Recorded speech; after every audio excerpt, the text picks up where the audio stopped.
¿Cómo está, iglesia? ¿Están bien despiertos? Lo necesitamos bien despiertos hoy. El día de hoy, si Dios lo permite, vamos a continuar con el libro de Hechos. Estamos en Hechos capítulo 7. Vayamos por allá, por favor.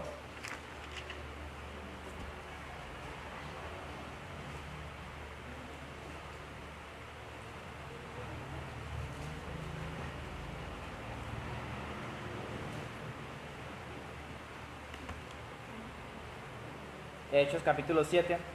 Si bien el capítulo 7 al inicio lo había distribuido en 4 secciones, ¿cierto? En 4 secciones. No porque esté dividido en 4, sino porque lo quise hacer así para no sacarlo de una sola predicación. De las 4 secciones, hemos tocado la primera el jueves, y es que en el capítulo 7 la defensa del diácono Esteban presenta a varios personajes. Vemos que Esteban hace como tal una defensa utilizando una narración histórica. Para quienes hayan venido el jueves, vamos a leer nuevamente el contexto. Vayamos a Hechos capítulo 6, versículo del 8 en adelante. Estamos todos allí, ¿verdad? Dice: y Esteban, lleno de gracia y de poder, hacía grandes prodigios y señales entre el pueblo. Entonces se levantaron unos de las sinagogas llamados los libertos y los de Cirene, de Alejandría, de Cilicia y de Asia, disputando con Esteban, pero no podían resistir a la sabiduría y al espíritu con el que hablaba. Entonces sobornaron a unos para que dijesen que le había oído hablar palabras blasfemas contra Moisés y contra Dios. Y soliviantaron al pueblo, a los ancianos y a los escribas, y arremetiendo, la arrebataron y le trajeron al concilio. Y pusieron testigos falsos que decían: este hombre no cesa de hablar palabras blasfemas contra este lugar santo y contra la ley. Pues le hemos oído decir que ese Jesús de Nazaret destruirá este lugar y cambiará las costumbres que nos dio Moisés. Entonces todos los que estaban sentados en el concilio, al fijar los ojos en él, vieron un rostro como el rostro de un ángel. Ok, en esta situación vemos la causa por la cual es arrestado Esteban. El diácono estaba simplemente predicando, estaba simplemente compartiendo, pero llegan como 5 grupos de personas y comienzan a debatir con él. Esteban no huye del debate, sino que comienza a argumentar también, al punto que dice que ellos se quedaron sin argumentos, al punto que dice que el argumento como tal de Esteban era tan fuerte que ellos no resistieron a ese argumento. Y lo hablamos un poco en el capítulo 6, que cuando se acaba el argumento comienza la agresión. ¿Sí? Entonces, como no pudieron con el argumento, como no pudieron con el debate, pasaron como tal a un punto judicial. Y lo que hicieron simplemente fue irse contra la ley, irse contra cualquier ley moral también. Lo que hicieron fue contratar a testigos falsos para que dijeran cosas falsas de Esteban y de esa manera poderlo llevar al juez. Entonces lo que dijeron, las cosas falsas que dijeron, se resumen en 2. Y lo primero está en el versículo 13, y lo primero es que estos testigos falsos dijeron que este hombre no cesa de hablar palabras blasfemas contra este lugar santo, y lo segundo es contra la ley. Así que cuando inicia el capítulo 7, versículo 1, el sumo sacerdote dijo entonces: esto es así, es porque quería que Esteban respondiera a esas 2 acusaciones. Esteban debía responder si era verdad que estaba hablando contra ese lugar santo y que estaba hablando contra la ley de Moisés. En resumen, de eso se trata toda la defensa de Esteban. Ya vimos la primera parte, en la cual toma como tal, como figura principal a Abraham, ¿cierto? ¿Hasta qué versículo quedamos nosotros? Hasta el 19, y ya comenzamos con el 20. Y el mensaje como tal que habíamos tocado en esta primera sección es que Esteban era un varón que tenía un conocimiento de las Escrituras, un conocimiento histórico como tal de la Biblia, pero de una manera admirable, de una manera sorprendente. Entonces, la invitación como tal es aprender historia bíblica. a aprender historia bíblica. La argumentación es que, por allá en Timoteo dice que toda la escritura es inspirada por Dios y la escritura ciertamente tiene mucha historia. Así que si es toda, cubre la historia. Y nosotros debemos de estar prestos a conocer la historia. Y más cuando alguien necesita que nosotros le digamos algo que él está preguntando acerca de la Biblia. Si está preguntando algo acerca de la Biblia, pues no son cosas mías las que yo voy a decir, sino que voy a ir a la Biblia, y la Biblia se escribió hace mucho tiempo. De modo que yo necesito tomar historia. Sí o sí necesito tomar historia.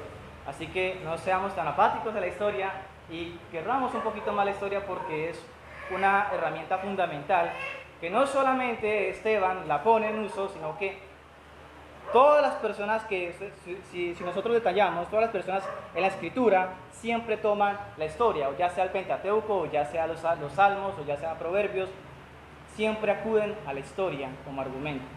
Porque nosotros en nuestra respuesta, no venimos a hablar de nosotros mismos, sino de lo que Dios ha hecho a través de la historia, a través del tiempo. Es un argumento sólido, y es por eso que Esteban no comienza con Jesús. No comienza diciendo, oiga, lo que pasa es que Jesús hizo esto y esto y esto. No, porque sería una idea suelta, sería algo como propiamente de Esteban.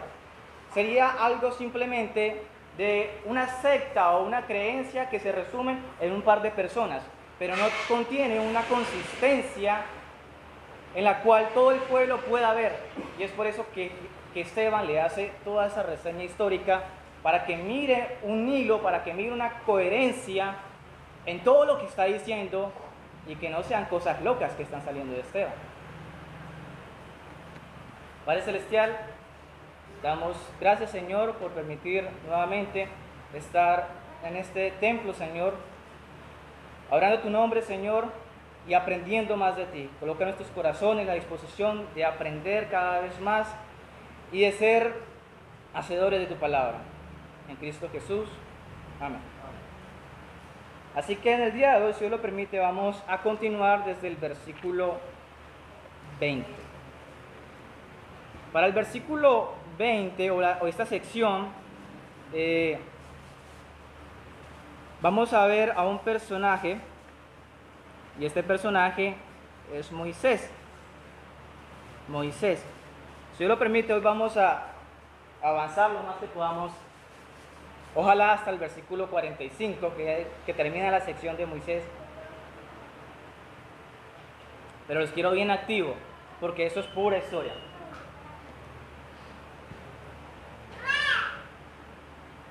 Recordando las acusaciones hacia Esteban, vamos a comenzar a ver los argumentos de Esteban acerca de estas dos acusaciones, si realmente está hablando en contra del templo y está hablando en contra de la ley, ¿sí?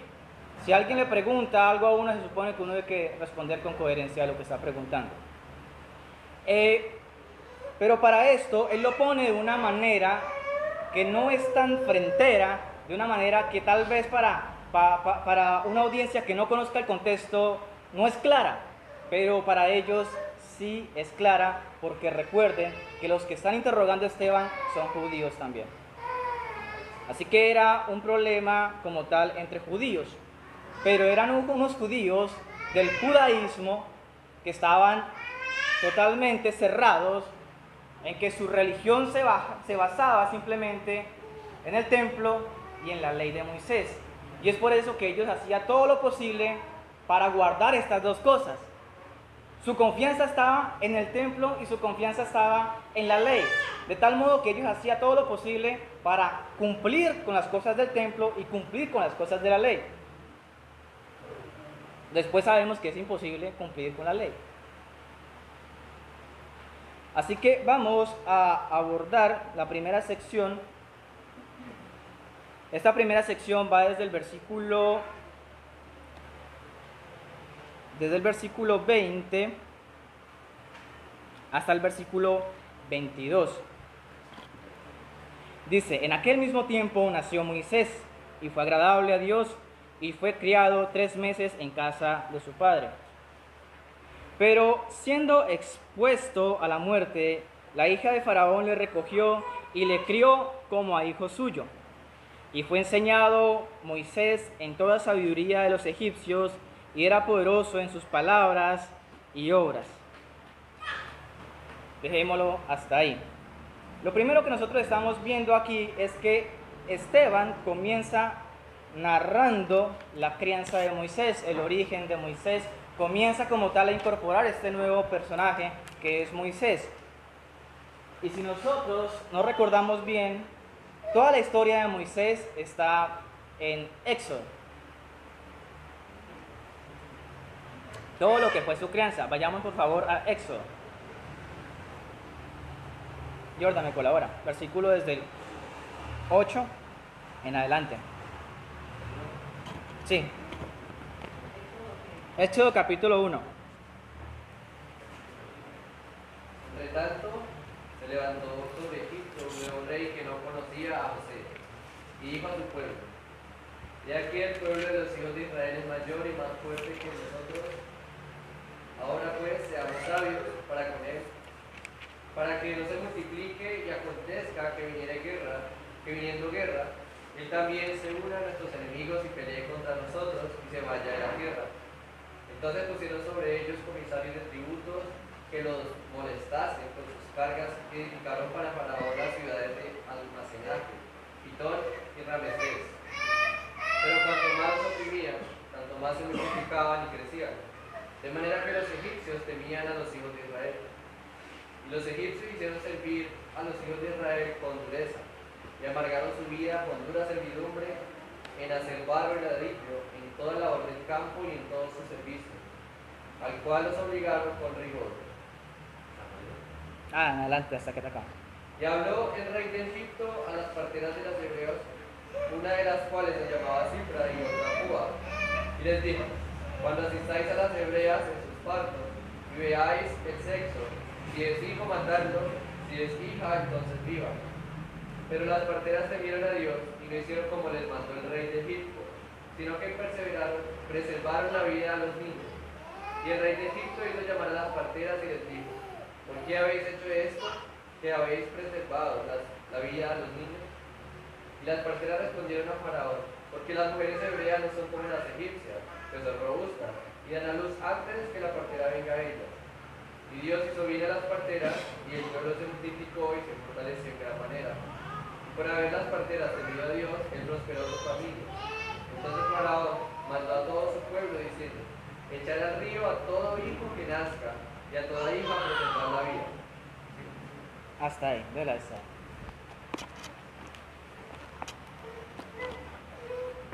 Iglesia, ¿qué se percibe, qué se ve en este primer capítulo de Éxodo? Se ve como tal el contexto por el cual estaba pasando los israelitas. Dice claramente las escrituras de que cuando muere como tal José, llega un nuevo faraón, llega un nuevo rey que dice que él no conoce a José, pero sin embargo vemos que las intenciones de él era simplemente esclavizar al pueblo de Israel, porque el pueblo de Israel era ya más numeroso que el mismo pueblo egipcio. Y recuerda que estaban dentro de tierra egipcia. ¿Qué es lo que hace entonces el rey para mitigar este crecimiento? Él dicta una ley, y esa ley se reduce en matar a cualquier niño que nazca. Si es varón, dice que de una vez le daba orden a las parteras, ¿para qué? Para que lo mataran. De ese modo, la estrategia del rey, pues, en términos humanos, iría a funcionar, porque ya reduciría como tal a la población de los israelitas.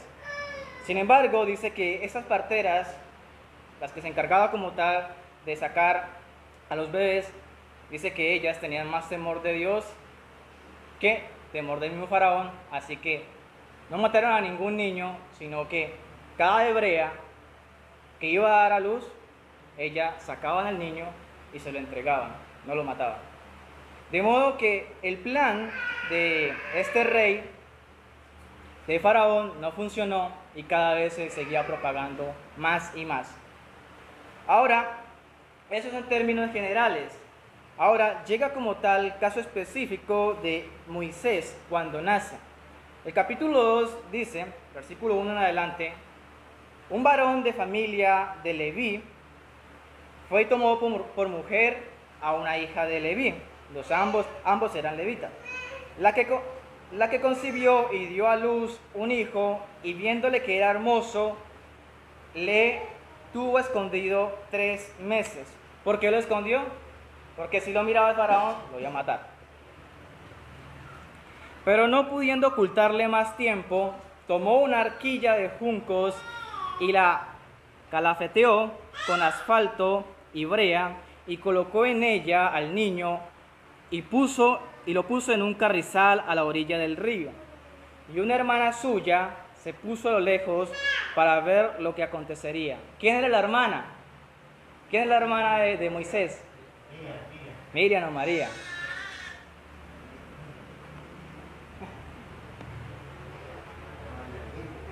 María Miriam. Entonces ya vemos, yo ni siquiera le había puesto cuidado a esa partecita, de quién era. Claro, era Miriam, era mayor. Se supone que cuando nace Moisés es el menor, ya estaba Aarón y ya estaba Miriam. Y de último, como tal, es que nace Moisés. Así que Miriam le pone cuidado al niño, a su hermano, a ver dónde es que va. Y la hija del faraón descendió a lavarse al río, y paseándose sus doncellas por la ribera del río, vio ella la arquilla en el carrizal, y envió una criada suya a que la tomase. Y cuando la abrió, vio al niño, y he aquí que el niño lloraba, y teniendo compasión de él, dijo: de los niños de los hebreos es este. Inmediatamente lo reconoció, es un hebreo. Entonces su hermana Miriam, dijo a la hija de Faraón: Miriam intercede por Moisés. Iré a llamarte a una nodriza de las hebreas para que te críe el niño. De una vez, como ella estaba colocando cuidado donde iba el niño, va y le dice a la que se encontró, a la hija de Faraón: oiga, ¿quiere que yo vaya y le encuentre a alguien que pueda amamantar al niño? Entonces la hija del faraón respondió: ve. Entonces fue la doncella y llamó a la madre del niño. ¿A quién entregó a Miriam? Pues a la mamá de Moisés, a la misma mamá, a la cual dijo la hija del faraón: lleva a este niño y críamelo, y yo te lo pagaré. Y la mujer tomó al niño y lo crió. Y cuando el niño creció, ella lo trajo a la hija de faraón, la cual lo prohijó y le puso por nombre Moisés, diciendo: porque de las aguas lo saqué. Moisés significa de las aguas lo saqué. Así que esta como tal es la historia de la crianza de Moisés. ¿Qué fue lo que pasó con Moisés? Moisés nació en un momento bien complicado de la historia, donde vemos la gracia de Dios teniendo cuidado de este niño, porque la mayoría no tenía este mismo destino, sino que pues era muerto. Así que vemos que Dios lo está cuidando desde niño, pero también podemos ver aquí mismo de esa crianza como tal que le da la hija de Faraón a Moisés. Es importante tener en cuenta de que estamos hablando como tal de Egipto, de un imperio de los cuales era más poderoso en la época. Y qué es lo que implicaba como tal que la hija del faraón adoptara a Moisés. Lo que implicaba era que Moisés iba a ser legítimo hijo de la hija del faraón. Eso quiere decir que la posición de Moisés iba a ser un príncipe como tal de Egipto. Así que la historia como va cambiando. Se busca al niño para matarlo, pero resulta de que Dios lo pone en una posición de príncipe. De príncipe. Ahora, después de esto, llega como tal el problema o lo que pasa con Moisés. Y esto es simplemente lo que hemos venido, vayamos nuevamente a Hechos, capítulo 7. Tengamos en cuenta Hechos. En Hechos capítulo 7.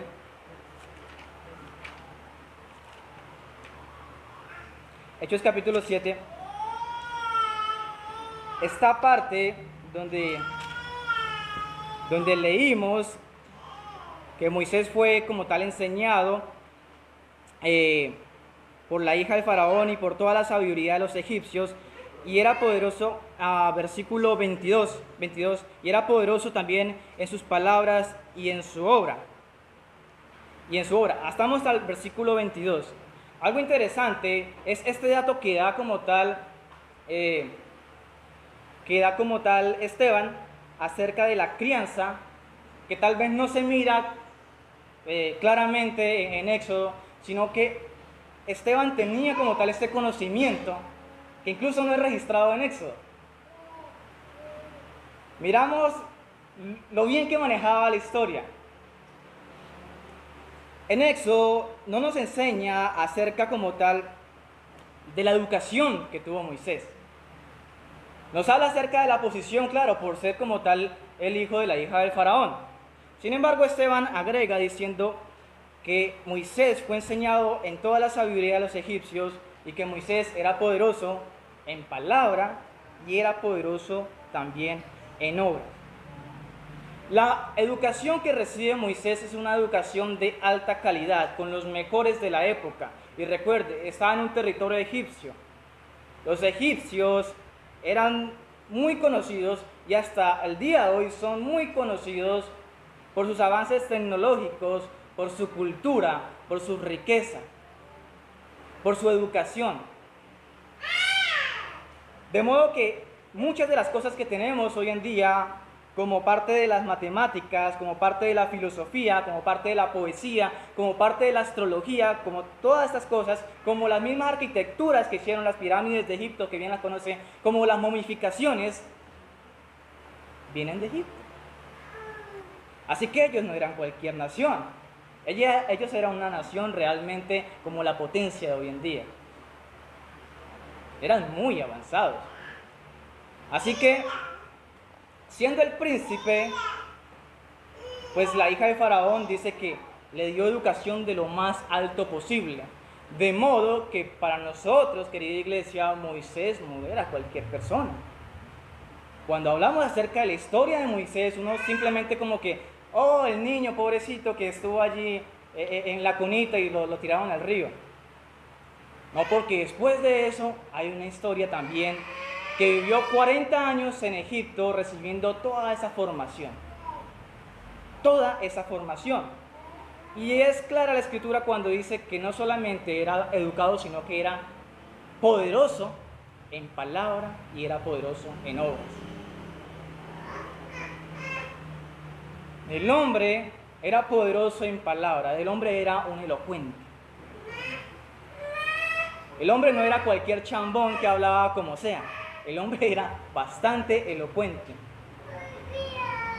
Y además de eso dice que también era poderoso en obras, porque por la misma posición podía mandar al que sea y tenían que hacerle caso.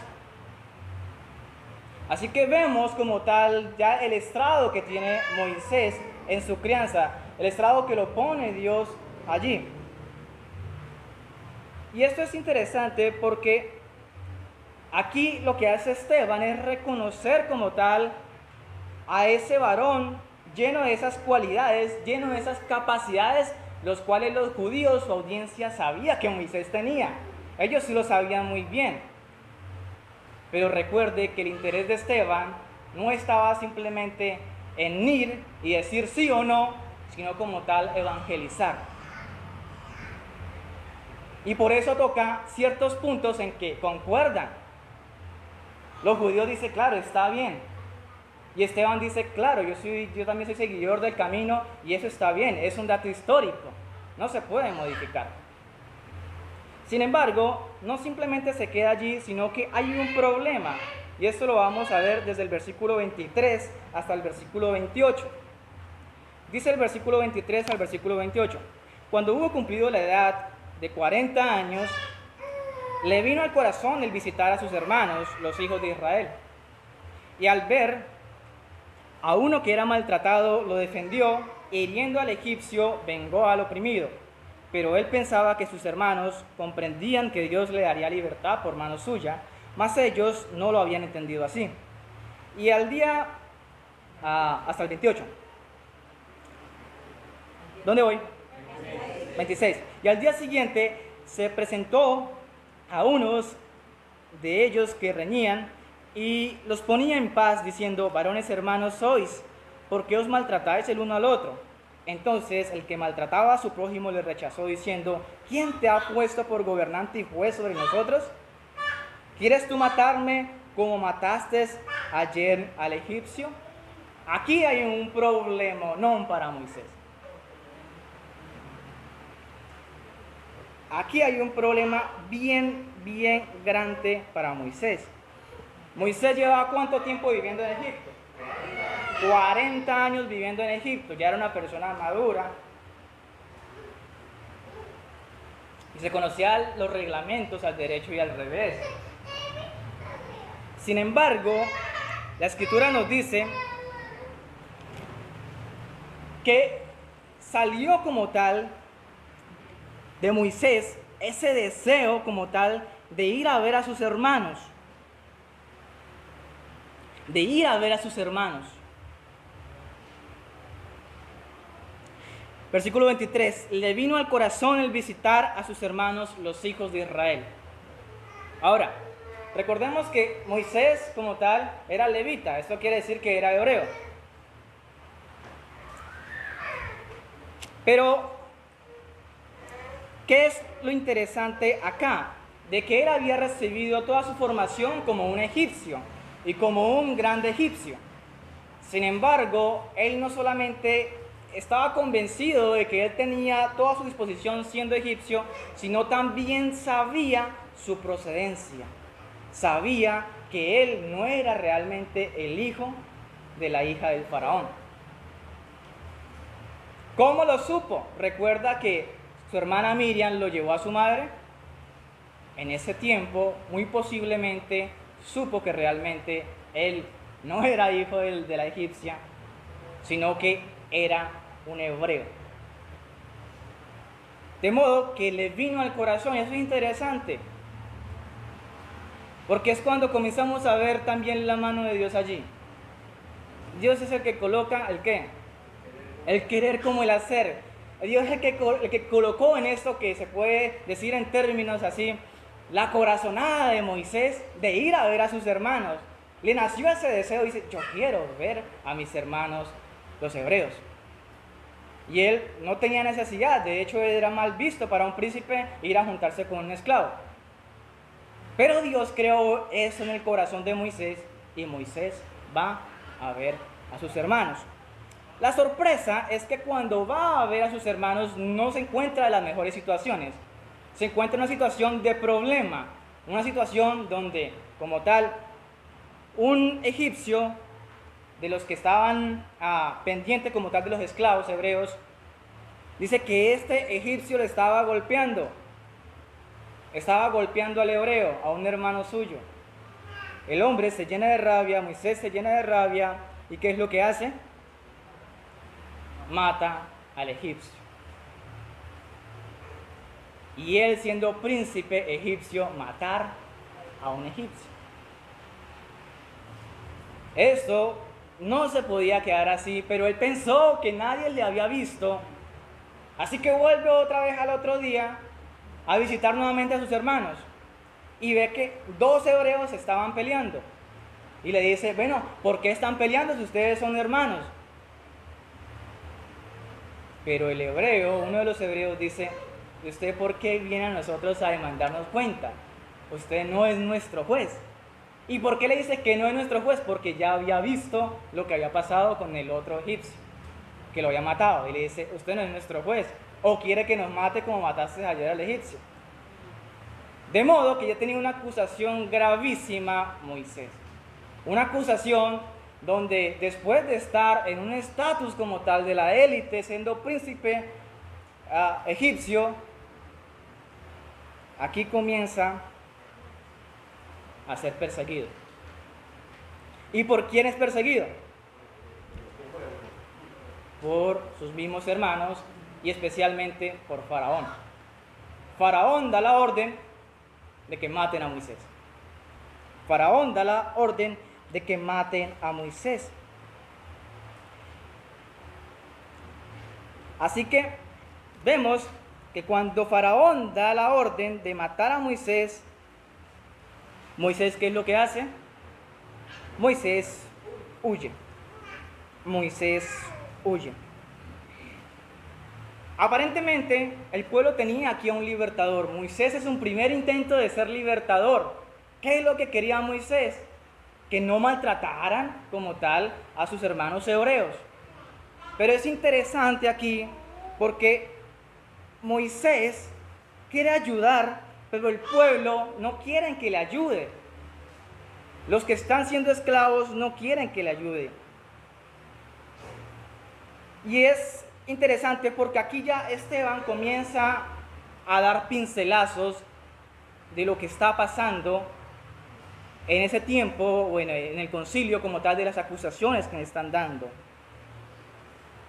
Y es que allí vemos a un judío como tal, griego, que era Esteban, pero vemos también a otros judíos acusando ¿a quién? A un judío. Acusando a un judío. Por eso de esta manera comienza a retomar la historia para sacar estas cosas. Estas cosas. De que Esteban aclara que los mismos israelitas que rechazaron como tal en ese tiempo a Moisés, en ese tiempo ahí mismo estaba pasando lo mismo con Esteban. Estaban rechazando a un mismo israelita. Y aquí ese israelita estaba sufriendo como tal la opresión por su mismo pueblo, por su mismo pueblo. Pero dejemos que la idea comienza a desarrollarse más y más. Después, desde el versículo, quien esté tomando apuntes, el llamado, ya vimos que la crianza de Moisés está en Éxodo 2 y Éxodo 1 también, pero Éxodo 2 más que todo, desde el versículo 11 al versículo 15, para quienes estén tomando apuntes. Pero en la segunda porción que nos muestra acá, desde el versículo 29 como tal, hasta el versículo 35, es la parte como tal donde toma la decisión de huir del lugar porque estaba siendo perseguido. Así que Moisés huye como tal del lugar. Le damos versículo desde el 29 en adelante hasta el versículo 35. Dice: al oír esa palabra, Moisés huyó y vivió como extranjero. ¿Como extranjero en qué? En tierra de Madián, donde engendró 2 hijos. Pasados 40 años, un ángel se le apareció en el desierto del monte Sinaí en la llama de fuego de una zarza. Toda la historia está en Éxodo capítulo 2, desde el versículo 11 hasta Éxodo 3, versículo 22. Ahí está el llamado completo de Moisés. Cuando huye como tal de Egipto, se desplaza ¿a dónde? A tierra de Madián. De Madián. Y allí dice que vive también ¿cuántos años? 40 años. ¿De dónde sale Madián? Es interesante, vayamos a Génesis capítulo 25, versículo 1 y 2, que no tenga primero, por favor.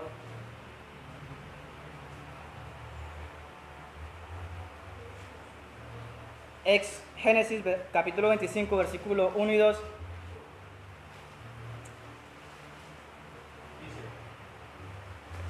Abraham tomó otra mujer cuyo nombre era Secura, la cual le dio a luz a Zimram, Joxar, Medad, Madián, Isbac y Sab. Gracias. Así que Moisés se va para la tierra como tal de un pariente suyo, se puede decir, de uno del mismo linaje, porque también era hijo de ¿quién? Madián era hijo de Abraham. no con Sara, sino con quién, con Setura. Era un hijo como tal de Abraham, de modo que él sale como tal de Egipto, sale huyendo porque estaba perseguido por Faraón, lo iba a matar, y allí vive otros 40 años. El primer intento como tal de ser ese libertador falla a los 40 años. Sin embargo, Dios le concede que viva otros 40 años. Entonces, a esta edad, Moisés, ¿cuántos años tenía? 80 años. Y esto es interesante porque, o sea, son 80 años. Son 80 años cuando viene palabra de Dios a Moisés. Sigamos leyendo que ahí aparece todo lo que pasa. Versículo 30. Pasado 40 años, un ángel se le apareció en el desierto, en el monte Sinaí, en la llama de fuego de una zarza. Entonces Moisés, mirando, se maravilló de la visión y acercándose para observar, vino a él la voz del Señor, que dijo: Yo soy el Dios de tus padres, el Dios de Abraham, el Dios de Isaac, el Dios de Jacob. Y Moisés, temblando, no se atrevía a mirar. Y le dijo el Señor: Quita el calzado de tus pies, porque el lugar en el que estás es tierra santa. Ciertamente he visto la aflicción de mi pueblo que está en Egipto, y he oído su gemido, y he descendido para librarlos. Ahora pues, ven, te enviaré a Egipto. A este Moisés, a quien había rechazado diciendo: ¿Quién te ha puesto por gobernante y juez? A este lo envió Dios como gobernante y libertador por mano del ángel que se le apareció en la zarza. La primera vez hay una corazonada como tal de Moisés, un deseo que Dios despierta en Moisés por visitar a sus hermanos, pero ¿qué pasa? Lo mismo que Cristo, fue a los suyos, pero los suyos, ¿qué pasa? No le recibieron, lo desconocieron, le dijeron: oiga, usted no tiene nada que ver con nosotros, porque usted, lo que pasa es que usted es un matón. Y eso se supo, y el faraón se dedicó a perseguir a Moisés. La narración completa como tal está desde Éxodo capítulo 2 versículo 11 a Éxodo capítulo 3 versículo 22. Está toda esta narración en detalle. Vemos de que después de que huye como tal a la tierra de Madián, él pierde todo lo que tenía. Él no se lleva nada, y el título como tal para allá no le servía absolutamente de nada. Él antes era príncipe, pero ahora se va a Madián como un extranjero. Antes tenía como tal un pueblo a que mandar, ahora debía ser como tal un servidor. Y no cualquier servidor, sino como tal una persona, un pastor que cuidara las ovejas. Y para aquel tiempo la persona que cuidaba las ovejas pues no era la gran cosa. Y fuera de eso no tenía ni siquiera propiedad propia o propiedad de él, valga la redundancia. Lo que él fue a hacer es que se fue a Madián y allá consiguió una esposa. Pero él no ni siquiera tenía tierra propia, sino que él le trabajaba a su suegro Jetro. Y allí estuvo mucho tiempo con Jetro, 40 años con Jetro, trabajándole a Jetro. Pero después de esos 40 años que estaba trabajando allá, dice que viene la voz de Dios y se le aparece como tal el ángel de Dios en una zarza ardiente. Y aquí sí se mira el llamado como tal de Dios, ese llamado que tenía para Moisés, de que el pueblo estaba sufriendo y que Moisés iba ahorita sí a ser el libertador. Primer intento fallido, pero el segundo va a ser efectivo porque es el llamado de Dios. La misión de Moisés era liberar al pueblo de Israel. Esteban aquí enfatiza como tal también el llamamiento de Moisés, porque recordemos que una de las acusaciones que se le hacía a Esteban era que estaba blasfemando contra ese lugar, que estaba en contra de ese lugar. Y es importante esta parte porque Madián no hacía parte de ese lugar. Madián no estaba en Jerusalén. Madián era otro territorio. Y de hecho, él comienza a recordarles estas cosas. Abraham, ¿de dónde salió? De Ur de los Caldeos, de una tierra donde era totalmente pagana. Las personas allá eran totalmente paganas, no conocían a Dios. Pero de nuevo, recuerden que los judíos estaban poniendo su confianza en el templo y en su ley. Lo que está diciendo aquí Esteban es que, oiga, ¿ustedes por qué colocan esa confianza en este templo si es que antes de este templo ya Dios había obrado? Dios no llama a Abraham en un templo, ni siquiera lo llama en tierra palestina, ni siquiera lo llama en Jerusalén ni en ninguna de esas localidades, lo llama en una tierra pagana, bien lejos. Así que implícitamente están estos argumentos. Y el segundo es, bueno, aquí le pongo la historia de Moisés, porque este Moisés tampoco estaba ubicado en la tierra prometida. De hecho, nació, ¿dónde? En Egipto. Nació en Egipto. Y después de que se mudó a Egipto, no fue a Jerusalén o no fue a Palestina, sino que fue a Madián, que no tenía nada que ver con el lugar que ellos consideraban como sagrado.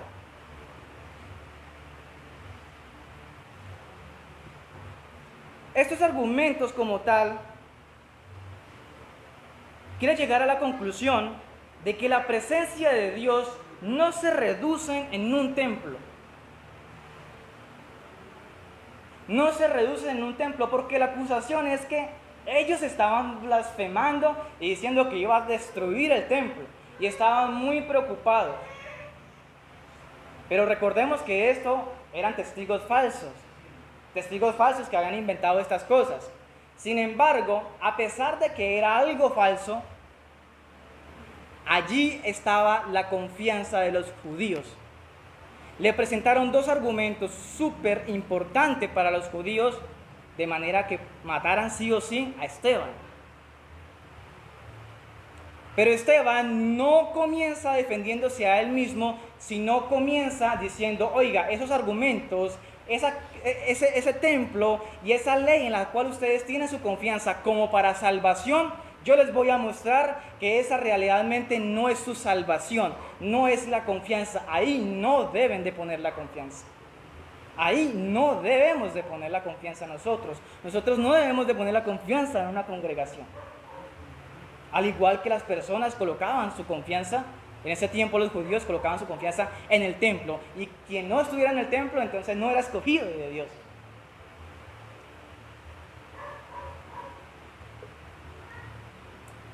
Pero esto es por la misma idea del judaísmo.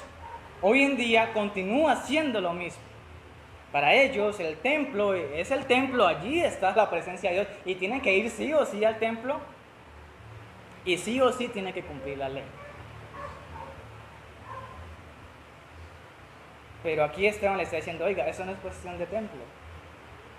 Esto no es cuestión de templo, esto es cuestión de Dios, porque Dios está por encima del templo. Nuestra confianza, iglesia, no se debe reducir a que nosotros seamos asistentes de la puerta estrecha. Nuestra confianza debe ser Dios. Nuestra confianza no es que yo esté el mayor tiempo posible en el templo de Dios. Porque si eso se tratara de la salvación, pues yo venía todos los días acá. ¿Me hago entender? Si acá estuviera la salvación, en este lugar, en estas cuatro paredes, yo viniera todos los días, porque buscamos la salvación. Y debemos de buscar la salvación con temor y temblor. Pero tengamos cuidado de reducir simplemente la acción de Dios en un lugar. Ellos tenían esto, su confianza puesta en ese lugar. Y comienza Esteban a argumentarle desde la historia diciendo, miren que sus antepasados no veían las cosas así, y de hecho no fueron las cosas así. Ellos no tenían ni un tabernáculo ni nada de eso. De hecho, Abraham Era una persona errante que mantenía viajando todo el tiempo. Y Abraham nunca puso su confianza en una carpa que hiciera. Nunca. Siempre estaba Abraham pendiente a la voz de Dios. Porque Dios es el Señor de las personas, no de cuatro paredes. Y a eso se refiere la Biblia cuando Dios dice que Dios es un Dios de vivos. Dios es un Dios de vivos.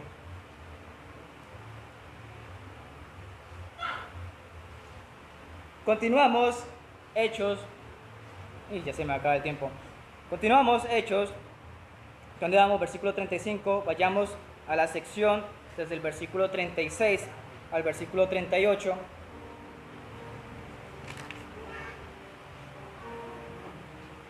Dice, versículo 36, este lo sacó habiendo hecho prodigios y señales en la tierra de Egipto, en el mar Rojo y en el desierto por 40 años. Este Moisés es el que dijo a los hijos de Israel: profeta os levantará el Señor vuestro Dios entre vuestros hermanos, como a mí, a él oiréis. Este es aquel Moisés que estuvo en la congregación en el desierto con el ángel que le hablaba en el monte Sinaí, y con nuestros padres, que recibió palabra de vida que darnos. Esta porción se encuentra en Éxodo capítulo 7, la cuestión del Mar Rojo. Para los que están tomando apunte, capítulo 7, versículo 14 en adelante, y continúa hasta el capítulo 12, hasta el versículo 36. Pero también vemos aquí de que esas señales que hizo como tal a Dios por la mano de Moisés, también fueron unas señales que fueron hechas no en tierra de Jerusalén, no en tierra palestina, sino que fueron hechas en una tierra que era totalmente extraña para ellos. Una tierra que totalmente era extraña para ellos, en el desierto, en muchos lugares, donde Dios hizo de que del cielo brotara ese maná para ellos alimentarse, donde Dios hizo de que esas rocas salieran agua para que ellos bebieran en el desierto y no se murieran. Pero ¿dónde lo hizo?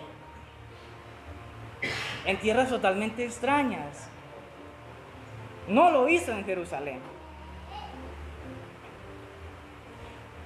Cuando hablaba Dios, cuando se le presenta en el monte Sinaí, esto no es en Jerusalén, iglesia. Y es una y otra vez que comienza Esteban a argumentar por qué no se debe confiar en el templo. No debemos colocar la confianza en el templo. Para nosotros de pronto no es tan delicado esto porque nosotros decimos sí, tenemos a nuestro Dios. Recordemos que estamos en un contexto judío. Para ellos esto era todo. Para ellos esto era todo. Versículo 39 en adelante hasta el versículo 42. Al cual nuestros padres no quisieron obedecer, sino que le desecharon y en sus corazones se volvieron a Egipto. Cuando dijeron a Aarón: haznos dioses que vayan delante de nosotros, porque a este Moisés que nos sacó de la tierra de Egipto no sabemos qué le haya acontecido. Entonces hicieron un becerro y ofrecieron sacrificio al ídolo, y en las obras de sus manos se regocijaron.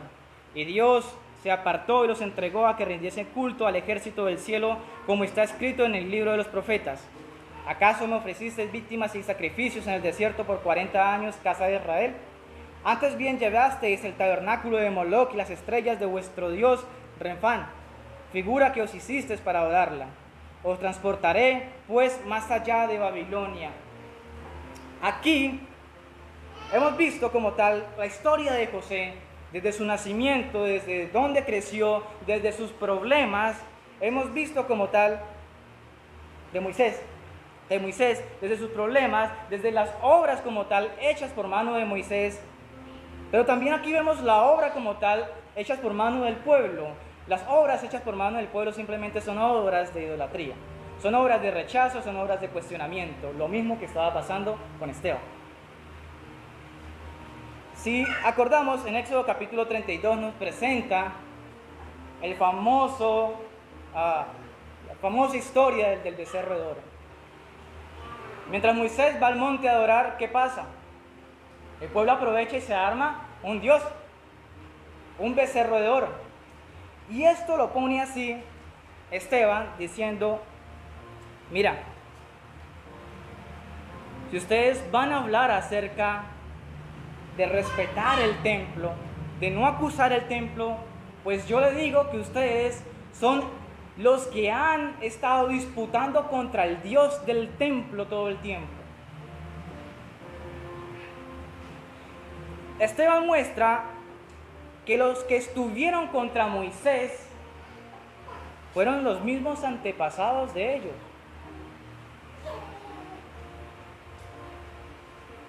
Esteban muestra de que a pesar que estuvieran el pueblo en ese tiempo camino a la tierra prometida, su corazón en realidad estaba en Egipto. Que aunque físicamente andaran por el desierto y sintiera el sol y sintiera el cansancio, dice Esteban, ustedes estaban físicamente ahí, pero toda esa idolatría, todas esas cosas que adquirieron en Egipto se las llevaron. Y eso no fue otras tierras, y eso no fue otra gente, eso fue los propios antepasados. Eso fue nuestros propios antepasados. Y es que es sencillo. Aquí la cuestión que estaba poniendo Esteban es que, oiga, mire que el rechazo que ustedes le hicieron a Moisés, en realidad ese rechazo es contra Dios. Esteban pudo ver de manera más amplia y de manera más clara la historia. El pueblo se detenía a ver a Moisés, el pueblo se detenía a ver al templo, el pueblo se detenía a ver la ley. Esteban sabía quién era el autor de la ley y quién era quien realmente estaba gobernando a Moisés. Y eso es lo que dice, oiga, a ese Moisés que ustedes rechazaron, cuidado que no solamente se quedó en la muerte de Moisés. A ese Moisés que ustedes rechazaron, pilas, que es Dios hablando por medio de Moisés. Así que si ustedes echan memoria, ustedes han rechazado desde hace mucho tiempo a Dios. Y si hablan del templo de Dios, sepan que Dios es por encima del templo. Le aclaró esto que los judíos no podían entender. Los judíos decían, el templo solamente aquí se adora, por allá no nos va a escuchar Dios. Vayamos al templo porque ahí sí nos escucha. Le dice Esteban, hey, tenga cuidado que Dios no simplemente se limita en un lugar, en un templo. Y comienza a hacer ese recorderis.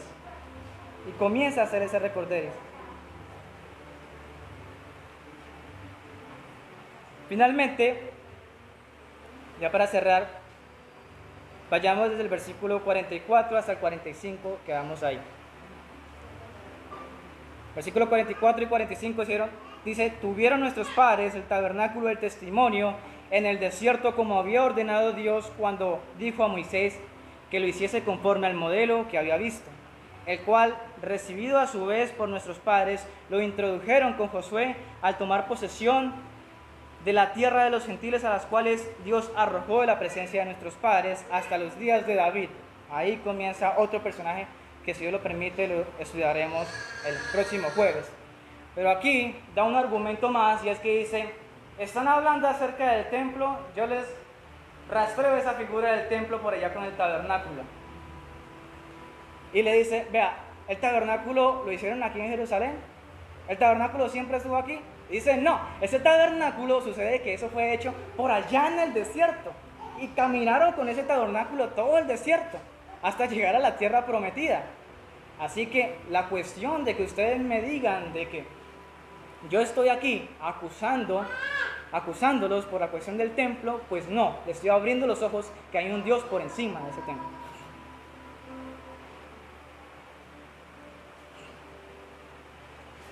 Las circunstancias históricas que Esteban escogió respondían a ese cargo de hablar contra el templo.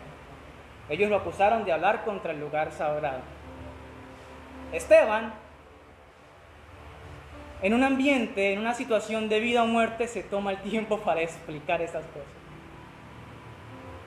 Se toma el tiempo, y aquí lo resumo, pero no me imagino el discurso total de Esteban.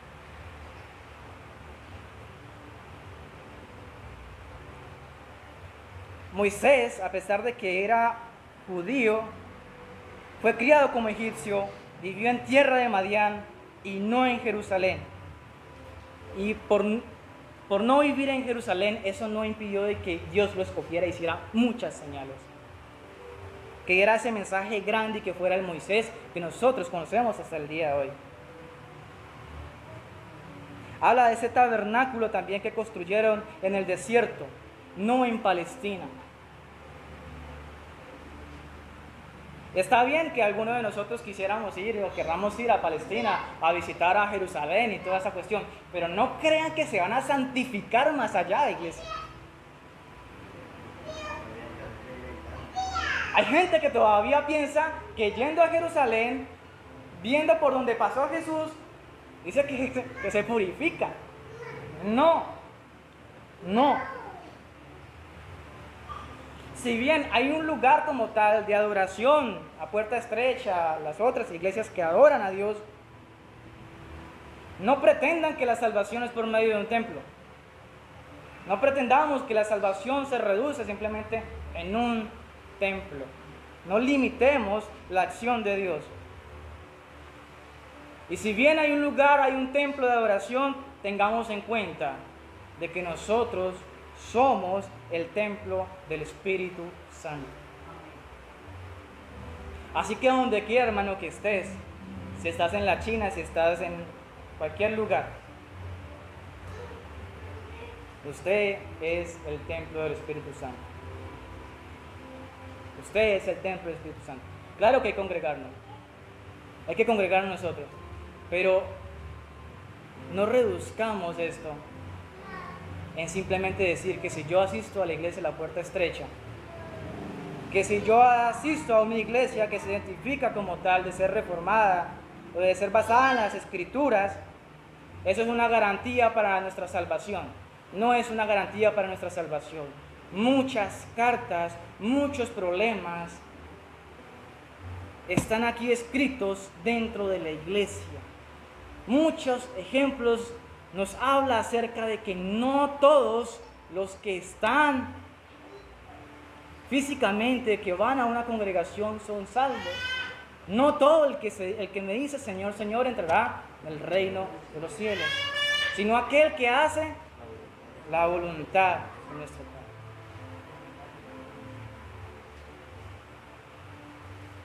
Hay que andar en el cumplimiento de la ley, hay que congregarnos, pero no con el objetivo, no con el pensamiento de que si yo me congrego, de que si yo guardo la ley, es una garantía para mi salvación. La única garantía y la única esperanza es por Cristo, quien cumplió la ley. La ley debía que cumplirse, claro, pero Él fue el único que cumplió la ley. Y es por eso que nuestra garantía, que nuestra esperanza, que nuestra salvación se la debemos totalmente a Cristo, quien habita corporalmente en nosotros a través de su Espíritu Santo. No alargo más, pero creo que el mensaje es claro, iglesia. Dios es Señor del templo, de cualquier templo. Busquemos a Dios.